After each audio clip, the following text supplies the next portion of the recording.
हम पढ़ रहे थे हिस्ट्री। हिस्ट्री में हमने प्रागैतिहासिक काल, पाषाण काल थोड़ा थोड़ा पढ़ा था, और उसके बाद हमने हड़प्पा भी शुरू कर दिया था। ठीक है, अब हम लोग पढ़ेंगे आगे हड़प्पा। हड़प्पा स्थल पढ़ने हमने कहाँ से क्या क्या मिला है, कौन कौन से अवशेष मिले हैं। ठीक है, हड़प्पा स्थल पढ़ेंगे हम। लिखते जाना है, टेबल एक में लिखना स्थल। ठीक है, और एक में लिखना आपने अवशेष। वैसे तो इसके और भी एक कॉलम बनता है, खोज करता है, किसने खोज की। ठीक है, वो आपको उतना लिखने की जरूरत तो नहीं है। खास तौर पर आपसे अवशेष पूछ लिया जाता है कि कहाँ कौन सा अवशेष मिला है। ठीक है, बाकी जो मोस्ट होगा वो मैं ऐड कर दूंगा साथ में। ठीक है,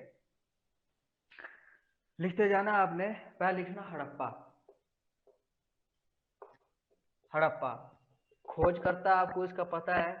खोजकर्ता दयाराम साहनी। दयाराम साहनी है। 1921 में इसने खोज की थी।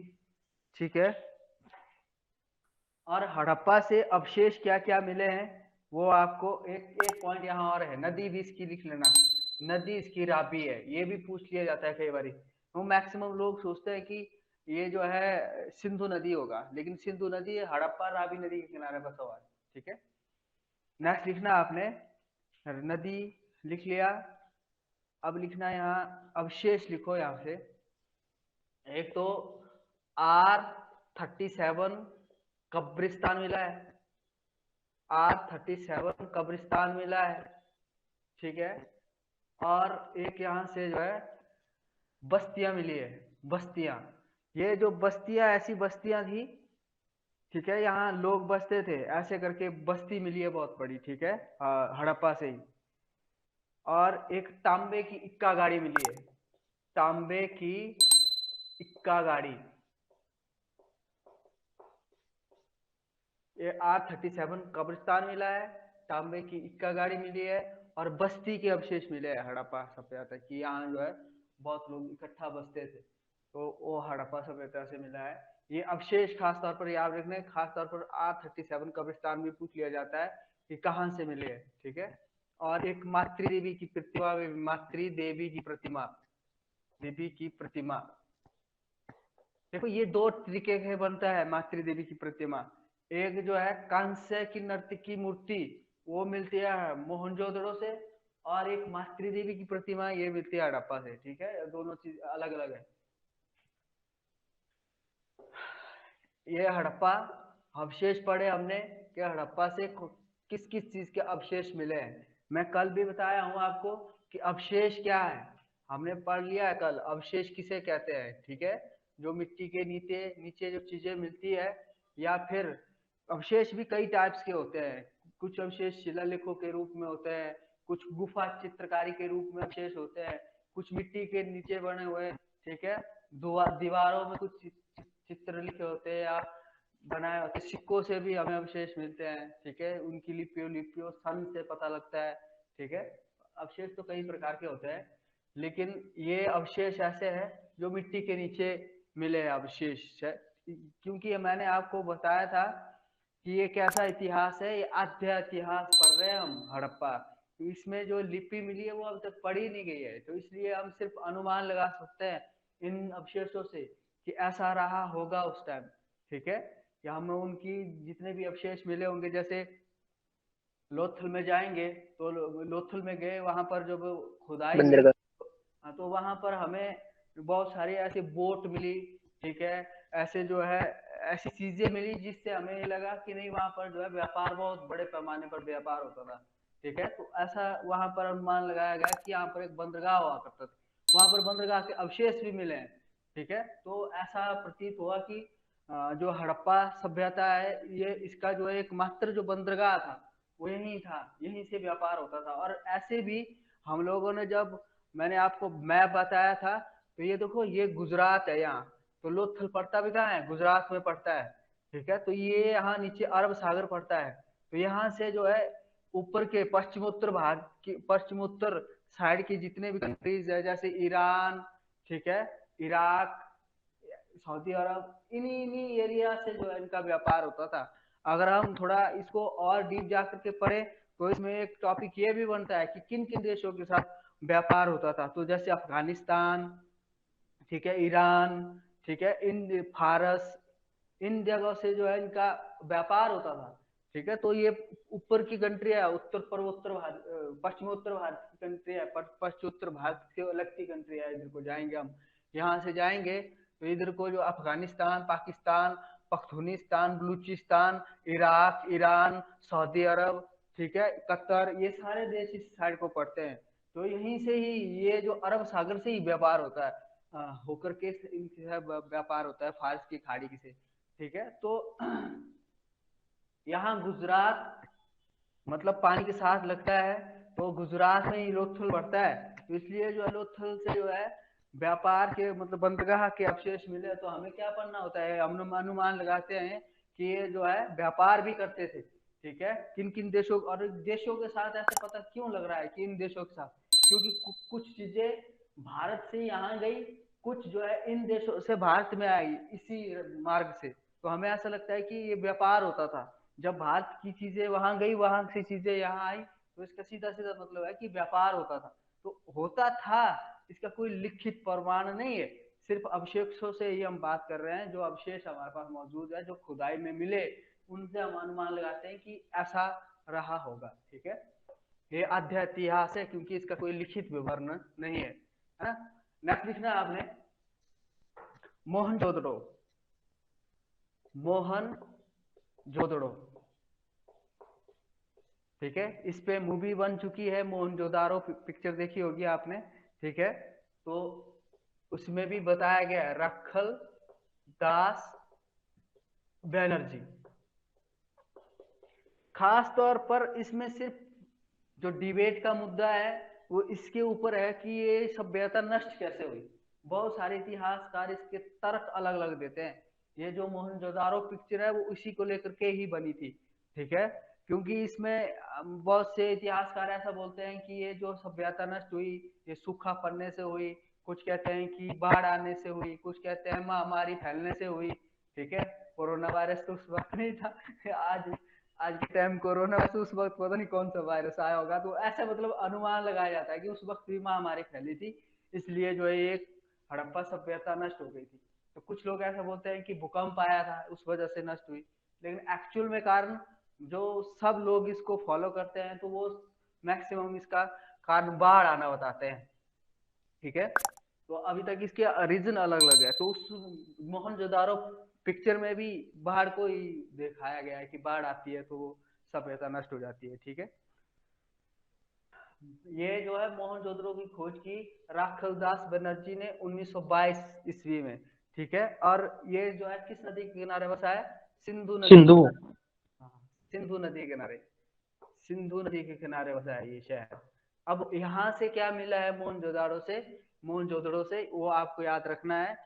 एक तो देखो यहाँ से अन्नागार, अन्नागार, और एक मैं आपको ये बात बता दूं कि अन्नागार सिंधु सभ्यता या हड़प्पा सभ्यता की सबसे बड़ी इमारत है। ठीक है। ये सबसे बड़ी इमारत है, सबसे बड़ी इमारत, ऐसे भी आप लिख सकते हैं। और इसका उपयोग जो है अन्न भंडारण के लिए किया जाता था। मैं आपको बताया कल परसों जब हम ये टॉपिक पढ़ रहे थे, तब भी मैंने बताया था कि यहाँ के लोगों की जो व्यवस्था थी, चाहे वो सामाजिक व्यवस्था हो, चाहे वो आर्थिक व्यवस्था हो, चाहे वो सांस्कृतिक व्यवस्था हो, हर तरीके से, चाहे आध्यात्मिक व्यवस्था हो, तो आज से कहीं बेहतर थी। क्योंकि उस वक्त जो है इन लोगों ने अन्न भंडारण भी किया था। इनको पता था कि कभी भी विकट परिस्थितियां आ सकती है। ठीक है। आज भी हमारे परिस्थितियां ऐसी है हमारे देश की कि जब अभी कोरोना संकट आया था तो पेट्रोल के दाम, पेट्रोल बहुत गिर गया था दाम उसके। तो हमारे देश के पास भंडारण क्षमता नहीं है, पेट्रोल खरीद करके रखने की भी क्षमता नहीं है हमारे पास। ठीक है। तो बहुत सी कंट्री जैसे चाइना वगैरह ने उस मौके का फायदा उठाया था जब लॉकडाउन लगा था। वो सिर्फ भारत में लगा था, वो पूरे देश में, पूरे विश्व में ही लगभग लॉकडाउन लग गया था वो उस टाइम। तो उस टाइम जो है जिन कंट्रीज में पेट्रोल निकलता है, जैसे कि ओपेक कंट्रीज है, ठीक है, वहां से जो पेट्रोल निकलता है जिन कंट्रियों में, उन कंट्रियों में जो है पेट्रोल खरीदने वाला ही कोई नहीं रह गया था। तो पेट्रोल के दाम इतने नीचे गिर गए थे कि वो बेचना उसको फ्री में दे रहे थे लोग, वो कंट्री। ठीक है, एक मिनट। तो फिर अभी हमारे पास इतनी भंडारण क्षमता नहीं। देखो ये लोग कितने जागरूक थे, इनको पता था कि कभी भी आर्थिक संकट आ सकता है, इसलिए इन्होंने अन्नागार बनाया। ये सबसे बड़ी इमारत थी हड़प्पा सभ्यता की, यहाँ अनाज भंडार करके रखते थे। ठीक है, उसके बाद लिखना आपने स्नानागार। स्नानागार, ठीक है, ये एक स्विमिंग पूल टाइप में होता था। ठीक है, ये अपने घर के आगे इन्होंने बनाया होता था, शहरों के बीचों बीच भी बनाए होते थे। ठीक है, तो पूरी फैसिलिटीज थी इन लोगों के पास। एक स्नानागार, अन्नागार, और ये पक्ता कहाँ है, ये जो मोहनजोदड़ो पढ़ा हमने और हड़प्पा पढ़ा, ये दोनों जो है पाकिस्तान। हाँ पाकिस्तान में पड़ते हैं। ये भी खास तौर पर आपके याद रखना है। ठीक है, कई बार पूछ लिया जाता है। ठीक है, मोहनजोदड़ो में क्या क्या मिला हमें, एक विशाल स्नानागार, अन्नागार, और एक लिखना आपने कांसे की मूर्ति। ये मोस्ट है, कांसे की मूर्ति। ठीक है, ये वैसे कांसे की नर्तकी मूर्ति है। नर्तकी मतलब नाचती हुई मूर्ति।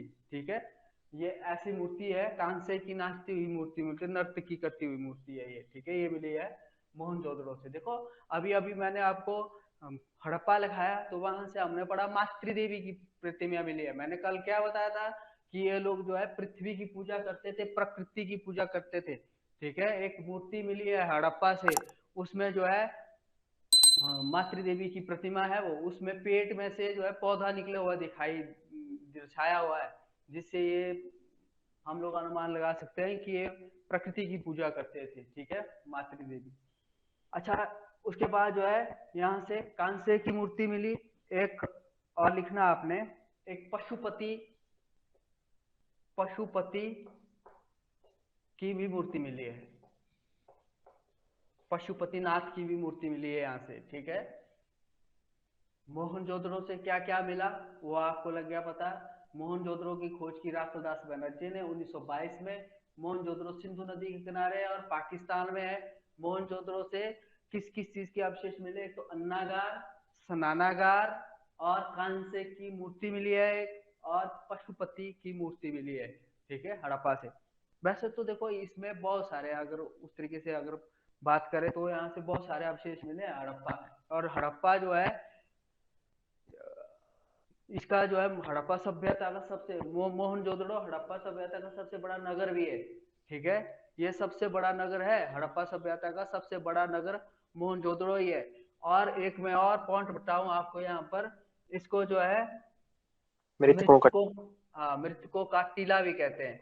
मृतकों का टीला भी कहते हैं, भी कहते हैं। दरअसल यहाँ पर भी कई प्रकार की व्यवस्थाएं थी, अलग अलग जो स्थल थे वहां पर अलग अलग व्यवस्था थी।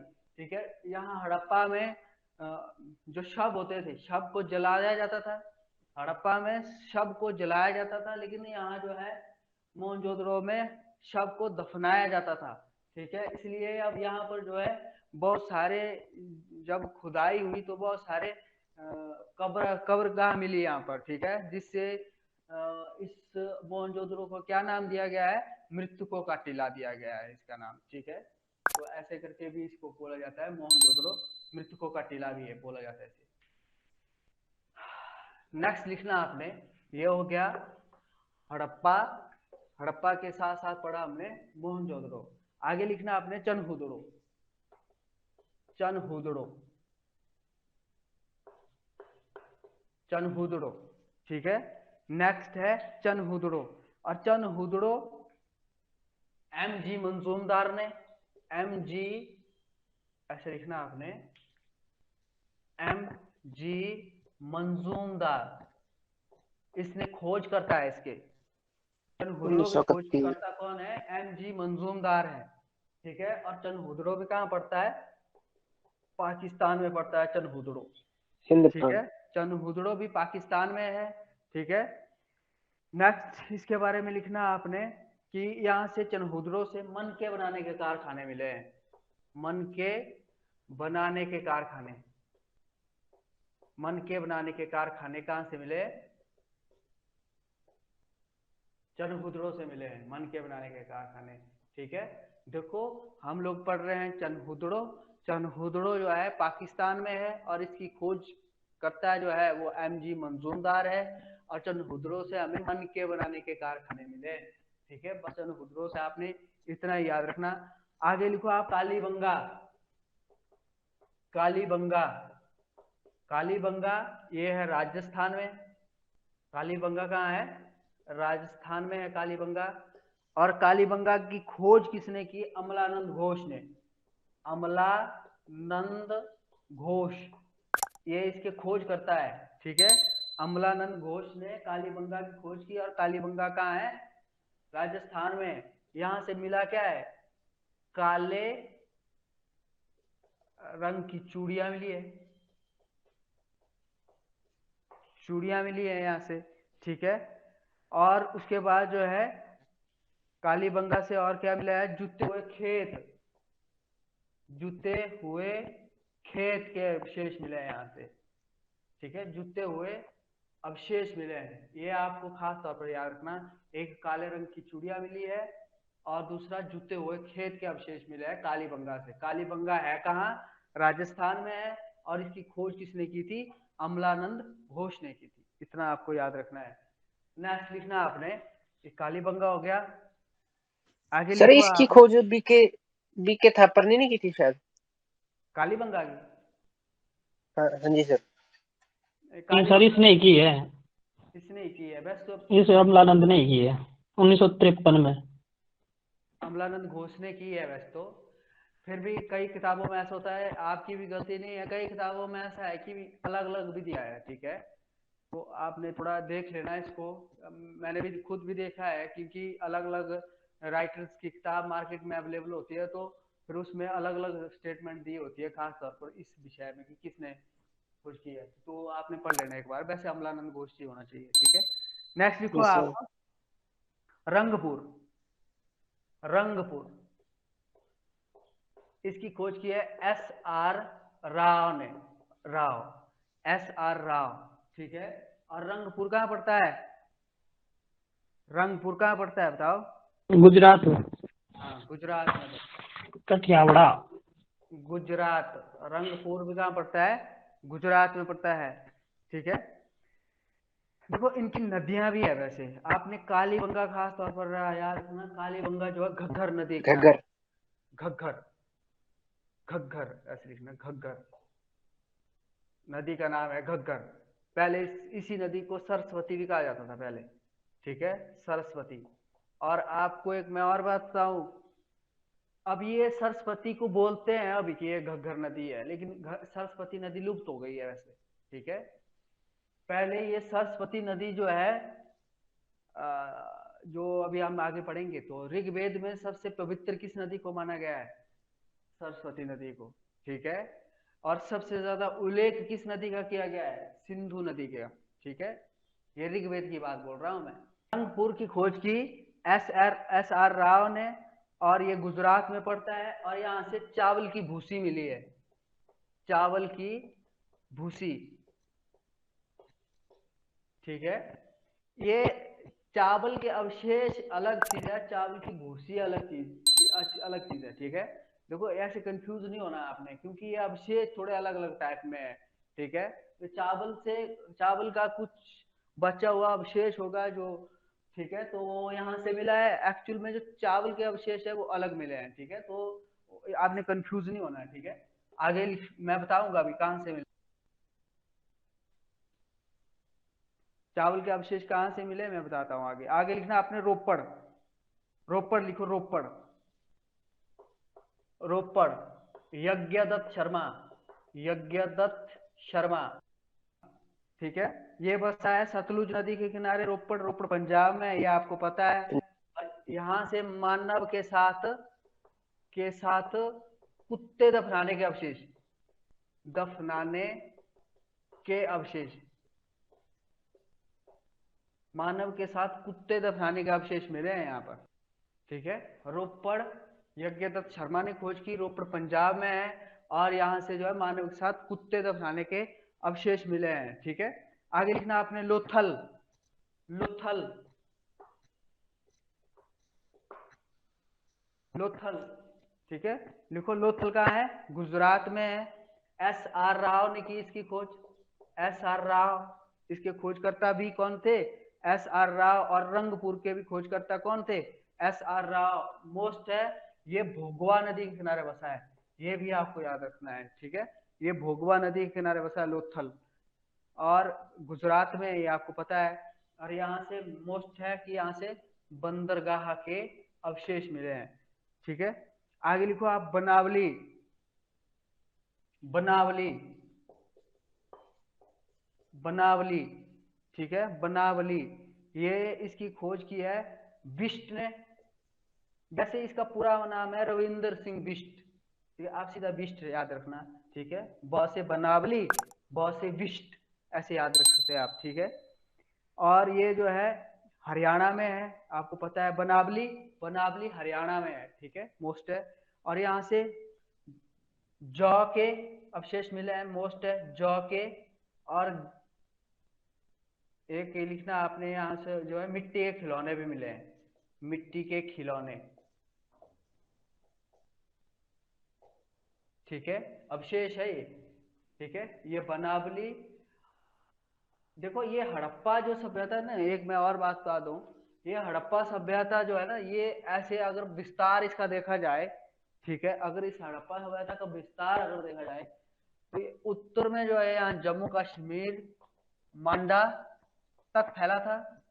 और अगर यहाँ हम देखा जाए तो यहाँ जो है बलूचिस्तान, ठीक है, ये पश्चिमी तक फैला था, बलूचिस्तान पाकिस्तान में ही पड़ता है। और यहाँ जो है उत्तर प्रदेश में, यूपी में, ठीक है, यहाँ यूपी में आलमगीरपुर, आलमगीरपुर तक फैला था। ठीक है, आलमगीरपुर। और नीचे जो है दक्षिण में महाराष्ट्र, दैमाबाद, दैमाबाद, यहां तक फैला हुआ था। ठीक है, ये हड़प्पा का विस्तार है कि कहां से कहां तक फैला था। उत्तर में मांडा तक, मांडा जम्मू कश्मीर में एक जगह है, और यहाँ जो है बलूचिस्तान तक फैला था, ये पाकिस्तान में है। और यहाँ पूर्व में जो है यूपी तक फैला था, यूपी में जो है आलमगीरपुर एक जगह है। आपको ऐसा भी पूछा जा सकता है कि मांडा हड़प्पा हड़प्पा का एक स्थल है, किस राज्य में है भारत के, तो जम्मू कश्मीर में है। या फिर आपसे पूछा जा सकता है आलमगीरपुर भारत में कहाँ है, ठीक है, हड़प्पा कालीन स्थल, तो यूपी में है। आपसे पूछा जा सकता है दैमाबाद भारत में हड़प्पा कालीन स्थल कहाँ है, तो महाराष्ट्र में है। ठीक है, तो अगर आपसे ऐसा भी क्वेश्चन पूछा जा सकता है कि हड़प्पा का बिल्कुल दक्षिणी विस्तार कहाँ तक हुआ था, तो दैमाबाद तक। ठीक है, ये आपको याद रखना है। नेक्स्ट लिखो आप, बनावली पढ़ रहे थे, बनावली की खोज की बिष्ट ने, यहाँ से जौ और मिट्टी के खिलौने के अवशेष मिले हैं। बस बाकी आपको उतना ज्यादा वैसे तो यहाँ से वैसे राखी गढ़ी भी है, बहुत सारे स्थल अभी बाकी है, लेकिन उतना आपने पढ़ना नहीं है, मतलब उतना ज्यादा आपको आएगा भी नहीं। ठीक है, अगर आप अपने लेवल में पढ़ सकते हैं तो पढ़ लेना है एक बार, बाकी उतना ज्यादा आपसे नहीं पूछा जाता है पेपर में। खास तौर पर जो इसके मोस्ट मैंने स्थल थे, जैसे लोथल, बनावली, रंगपुर, ठीक है, ये सब चीज आपसे पूछे जा सकते हैं कि कहाँ है। खास तौर पर ये याद रखना कि कौन सा स्थल कहाँ है और वहां से क्या मिला है। ठीक है, क्वेश्चन बहुत बार पेपर में पूछा गया कि बंदरगाह के अवशेष कहाँ से मिले। ठीक है, तो खोज किसने की, हड़प्पा की खोज किसने की, ऐसा बहुत बार क्वेश्चन पूछा गया है। ठीक है, या हड़प्पा किस नदी के किनारे है, ये भी क्वेश्चन पूछा जाता है। ठीक है, और यहाँ से जो मैंने एक्सेप्शन पॉइंट लिखाए हैं, खास तौर पर इसकी विशेषताएं मैंने कल आपको पहले एक्सप्लेन कर ली है। क्वेश्चन आपसे वहां से भी पुट अप होता है, जैसे कि आपसे क्वेश्चन पूछा जाता है कि हड़प्पा के लोगों को किस पशु का ज्ञान नहीं था, ऐसा भी क्वेश्चन पूछ लिया जाता है। ठीक है, गाय घोड़े। हाँ, एक एक चीज रह गई थी कि हड़प्पा के लोगों को किस धातु का ज्ञान नहीं था, तो वो था लोहा। लोहा, ये भी मोस्ट है, बहुत बार पेपर में पूछा गया क्वेश्चन है ये, ठीक है, कि इन लोगों को, हड़प्पा के लोगों को लोहे का ज्ञान नहीं था, ठीक है, इस वक्त लोहे की खोज नहीं हुई थी, ये सिर्फ और सिर्फ कांसा का उपयोग करते थे, ठीक है, ये भी आपसे पूछा गया क्वेश्चन है पेपर में, ठीक है। बस हड़प्पा सभ्यता में इससे ज्यादा हम कुछ नहीं पढ़ेंगे, मैंने कल बाकी के पॉइंट मैंने आपको कल बता दिए थे कि ये यहाँ का जो परिवार था वो मातृसत्तात्मक था, व्यापार वस्तु विनिमय प्रणाली के आधार पर होता था, इनका प्रिय पशु कौन था, ठीक है, वो सब चीजें हमने कल डिस्कस कर ली है। अगर मोटा मोटा देखा जाए तो हड़प्पा सभ्यता के लोग हिंदू धर्म को मानने वाले थे, ठीक है, क्योंकि पशुपति